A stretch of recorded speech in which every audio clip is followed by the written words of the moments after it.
Oh yeah, happy Pride Month, by the way. Oh, thank you. I never know how to respond to that. Thank you. So like, what's Be your gay, do cry. whoa, that's pushing it a bit, don't you think? No, it's a thing because being gay is a crime in like majority of countries. So be gay, do crime. It's a joke.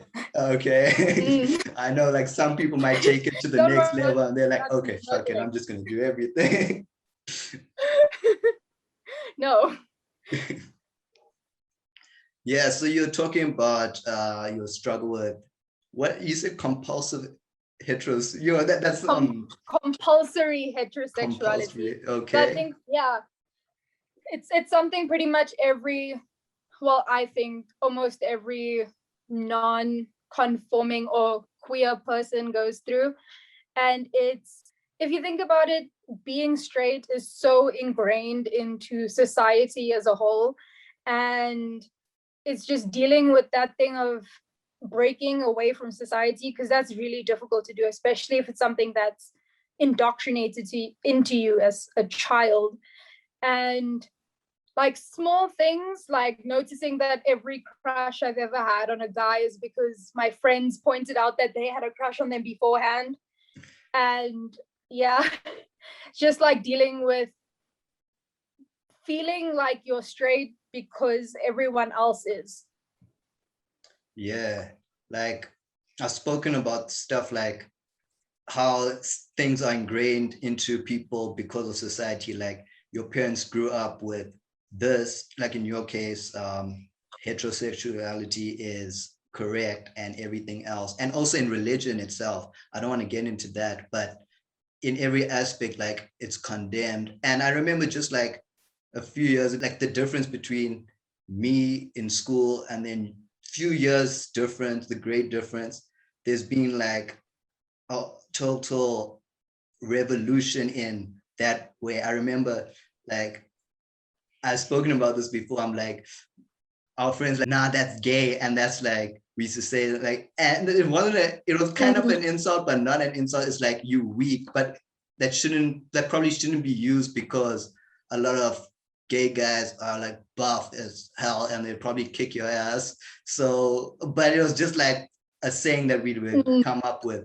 And now everyone is like, it's just like in the last few years, just like change, and people are like you and other people are embracing that aspect of life.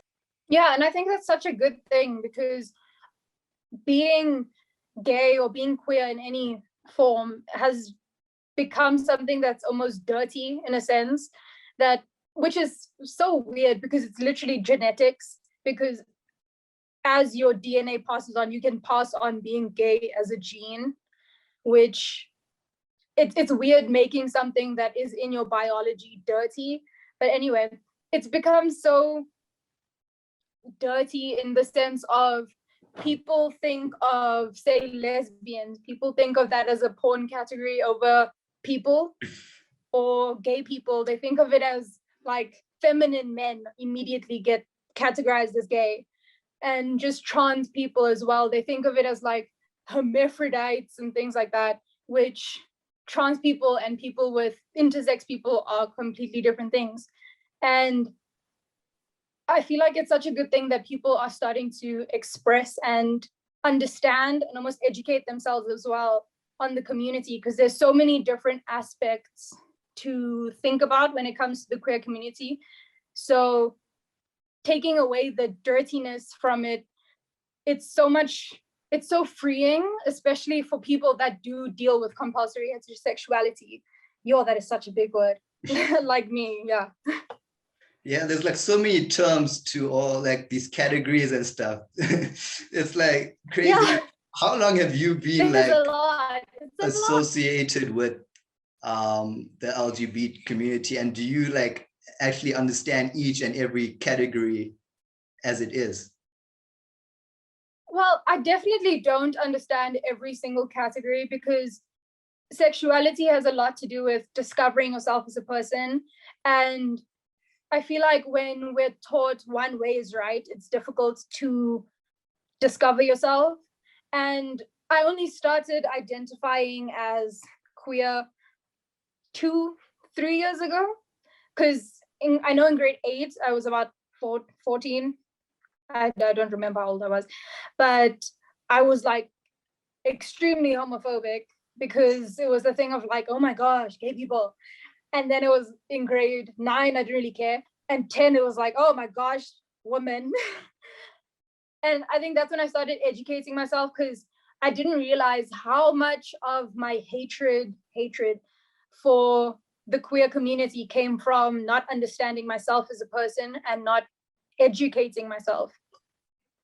Yeah, they say that the stuff that you like criticize and hate people for, like, is because they have something that you have. They have a trait that you have, and like when you hate people for it, you're actually hating yourself, and it's like shown in other ways. And honestly, that is so true, especially when it came to my sexuality. Like, I was so homophobic. Like, not obviously, I didn't like beat people up. I'm non-confrontational, but I had like this deep hatred for like gay people and trans people, because I was like, why would you want to do that? Like, I thought of it as a choice, and I didn't understand that like the genetics of it, or the like there's biological makeup of the things. And now that I understand it and that I can identify with the experiences, it's so much easier to express myself in it. Yeah, there was this one comedian who was like, I know it's not a choice because I try to be lesbian every single day. Yeah. Yeah, honestly, if it were a choice, I think I would be completely lesbian. Women, they're so pretty. Yeah, that's right.